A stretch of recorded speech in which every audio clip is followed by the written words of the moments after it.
Assalamualaikum warahmatullahi wabarakatuh. Alhamdulillah, apa kabar anak soleh dan soleha? Semoga tetap semangat dan tetap sehat. Alhamdulillah, hari ini kita bertemu lagi di mata pelajaran IPS.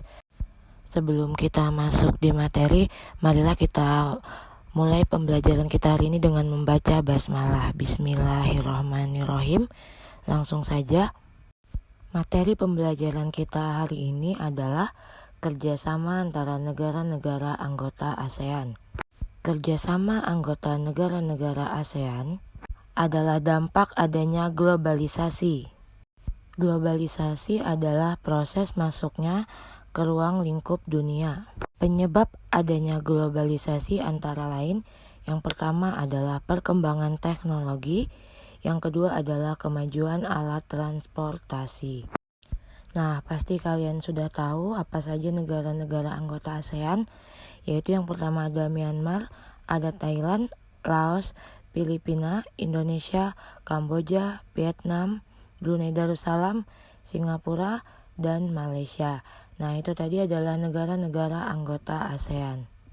Nah, secara umum, salah satu tujuan pembentukan organisasi ASEAN adalah untuk memenuhi kebutuhan dan kepentingan bersama negara-negara di kawasan Asia Tenggara. Adapun 3 pilar yang mendukung masyarakat ASEAN, yang pertama, masyarakat ekonomi ASEAN, kedua, masyarakat keamanan ASEAN, lalu yang ketiga adalah masyarakat sosial budaya ASEAN. Baik, berikut ini adalah faktor penyebab kerjasama antara anggota ASEAN. Setiap negara ASEAN memiliki keberagaman sumber daya alam yang sangat beragam. Keberagaman sumber daya alam tersebutlah yang mendorong kerjasama antar negara dengan tujuan untuk pemenuhan kebutuhan masyarakat masing-masing negara. Keragaman sumber daya alam tersebut dipengaruhi oleh penampakan alam di sekitar. Misalnya negara Indonesia yang memiliki lahan pertanian yang sangat luas. Lahan pertanian tersebut menghasilkan sumber daya alam berupa padi. Sedangkan penampakan alam di Brunei Darussalam menghasilkan minyak bumi terbesar di Asia. Faktor penyebab kerjasama yang kedua adalah negara-negara di wilayah ASEAN berada dalam wilayah yang sama, yaitu kawasan Asia Tenggara. Hal ini menyebabkan terciptanya interaksi dan kerjasama. Faktor pendorong ketiga adalah ilmu pengetahuan dan teknologi. Contohnya pada negara Singapura yang memiliki penguasaan iptek termaju di Asia Tenggara, namun sumber daya alamnya yang terbatas. Hal ini tentunya mendorong Singapura untuk menjalin kerjasama antar negara ASEAN yang lainnya. Nah, anak-anak, kali ini kita akan mulai membahas bentuk-bentuk kerjasama negara anggota ASEAN. Bentuk kerjasama itu antara lain yang pertama adalah di bidang sosial, kemudian di bidang budaya, lalu di bidang politik, yang ketiga di bidang ekonomi, dan yang terakhir ada di bidang iptek, ilmu pengetahuan dan teknologi, serta pendidikan. Kerjasama yang pertama yaitu pada bidang sosial. Kerjasama yang terjalin harus sesuai dengan prinsip-prinsip dalam perjanjian persahabatan dan kerjasama di Asia Tenggara. Sekarang kita akan bahas apa saja kerjasama di bidang sosial. Yang pertama adalah penanggulangan bencana. Misalnya memberikan penanganan darurat ketika terjadi bencana. Yang kedua adalah meningkatkan kesejahteraan sosial dan pembangunan negara-negara ASEAN. Yang ketiga adalah melindungi hak-hak dan keadilan sosial penduduk negara-negara ASEAN. Lalu yang keempat adalah untuk meningkatkan kualitas sarana kesehatan dan negara-negara ASEAN. Nah, yang terakhir yaitu untuk meningkatkan perlindungan sosial kepada seluruh penduduk negara-negara ASEAN. Nah, selanjutnya kerjasama yang kedua yaitu kerjasama ASEAN dalam bidang budaya. Bentuk kerjasama ASEAN dalam bidang budaya antara lain sebagai berikut. 1. Meningkatkan jumlah tenaga ahli yang mampu menguasai ilmu pengetahuan dan teknologi. Kedua, memberikan bantuan untuk meningkatkan kemampuan para ahli dalam mengembangkan sebuah penemuan yang bermanfaat untuk negara-negara di ASEAN. Ketiga, untuk meningkatkan kualitas sumber daya manusia agar memiliki daya saing dunia. Keempat, melakukan pertukaran pelajar antar negara ASEAN. Kelima, mengenalkan budaya khas masing-masing negara dalam rangka meningkatkan solidaritas masyarakat ASEAN. Yang keenam, meningkatkan jumlah UKM dalam bidang kebudayaan dan kesenian. Ketujuh, menyelenggarakan SEA Games yang diikuti oleh seluruh anggota ASEAN. Indonesia memiliki budaya yang beragam. Beberapa kekayaan Indonesia sudah banyak dikenal dunia. Salah satunya adalah batik. Batik merupakan salah satu warisan bangsa dan merupakan ciri khas dari bangsa Indonesia. Melalui batik, Indonesia melakukan kerjasama dengan negara-negara ASEAN lainnya. Baik, selanjutnya adalah kerjasama ASEAN dalam bidang politik. ASEAN memiliki banyak pilar kerjasama. Salah satunya yaitu pada bidang politik, yaitu ASEAN Political Security Community atau Masyarakat Politik Keamanan ASEAN. Berikut ini adalah kerjasama ASEAN di bidang politik, yaitu 1. Meningkatkan pemerintah yang baik dengan memajukan prinsip-prinsip demokrasi. Kedua, meningkatkan dan memajukan keamanan dan perdamaian di kawasan Asia Tenggara melalui traktat, persahabatan, dan kerjasama. Ketiga, menjamin tercapainya kebijakan pelarangan penggunaan senjata nuklir di kawasan Asia Tenggara. Keempat, membantu penyelesaian konflik antar anggota ASEAN secara damai. Kelima, mempererat persatuan dan kesatuan antar anggota ASEAN. Keenam, untuk menjalin hubungan dengan negara-negara di luar Asia Tenggara.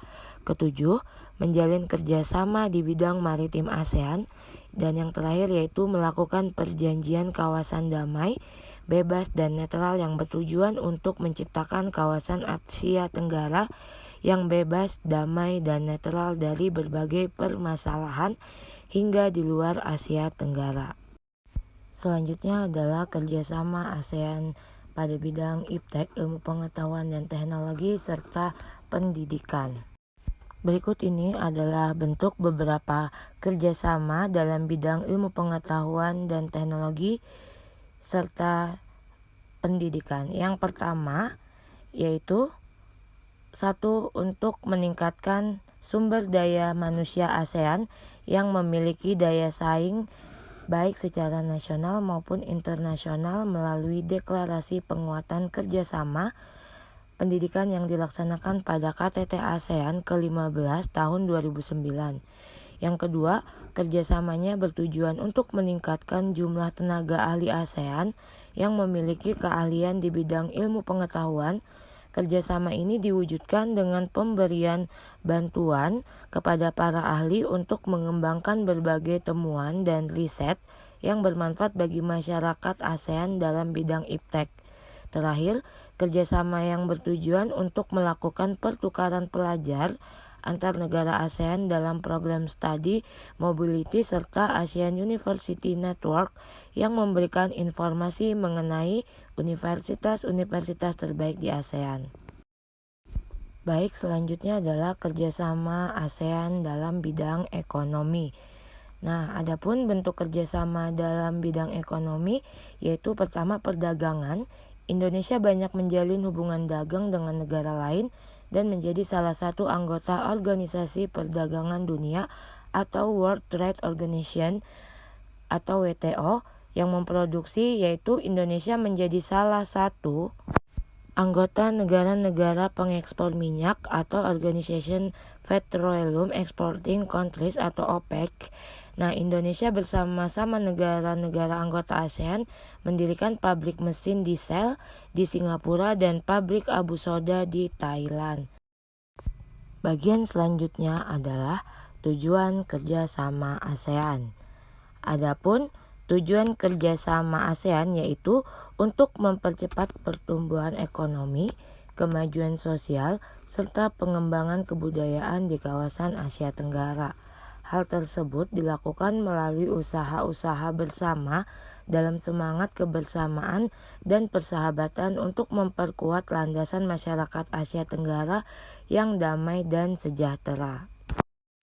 Tujuan yang selanjutnya yaitu untuk meningkatkan stabilitas dan perdamaian di kawasan Asia Tenggara. Hal tersebut dilakukan dengan saling menghormati keadilan dan aturan hukum dalam negara di kawasan Asia Tenggara, serta mematuhi prinsip-prinsip dari Piagam Perserikatan. Tujuan yang selanjutnya yaitu untuk meningkatkan kerjasama yang aktif dan saling membantu di antara negara-negara anggota dalam memecahkan masalah-masalah yang berkaitan dengan kepentingan bersama, yaitu dalam bidang ekonomi, sosial budaya, teknik, ilmu pengetahuan, dan administrasi. Selanjutnya yaitu saling membantu di bidang sarana dan sarana pelatihan serta penelitian dalam bidang pendidikan, kesehatan, teknik, dan administrasi. Selanjutnya, untuk menjalin kerjasama yang lebih efektif guna meningkatkan hasil pertanian dan industri, perluasan perdagangan, perbaikan sarana dan prasarana transportasi dan komunikasi, serta peningkatan taraf hidup rakyat dari negara-negara anggota. Lalu, untuk meningkatkan kualitas pendidikan di negara-negara Asia Tenggara, kemudian untuk mempertahankan kerjasama yang erat dengan organisasi-organisasi internasional maupun regional lainnya yang memiliki tujuan yang sama, serta untuk lebih menjajaki kemungkinan-kemungkinan diadakannya kerjasama yang lebih erat lagi antara satu dengan yang lainnya. Nah, selanjutnya manfaat dari kerjasama ASEAN. Yang pertama yaitu menumbuhkan rasa saling memiliki dan toleransi. Kedua, semakin dikenalnya budaya Indonesia oleh negara ASEAN lainnya. Ketiga, terciptanya kawasan yang damai, bebas dan netral dari pengaruh negara luar. Keempat, meningkatnya investasi dalam kegiatan produksi dan jumlah ekspor. Kelima, semakin luasnya pasar internasional. Keenam, pemenuhan kebutuhan dalam negeri. 7, memperluas lapangan pekerjaan. Dan yang terakhir, untuk meratanya perkembangan penguasaan ilmu pengetahuan dan teknologi yang ada di ASEAN. Baik, terima kasih. Mungkin itu saja yang bisa Ustazah sampaikan. Baik, kita akhiri dengan hamdalah. Alhamdulillahirabbil alamin. Sekian yang bisa Ustazah sampaikan. Wassalamualaikum warahmatullahi wabarakatuh.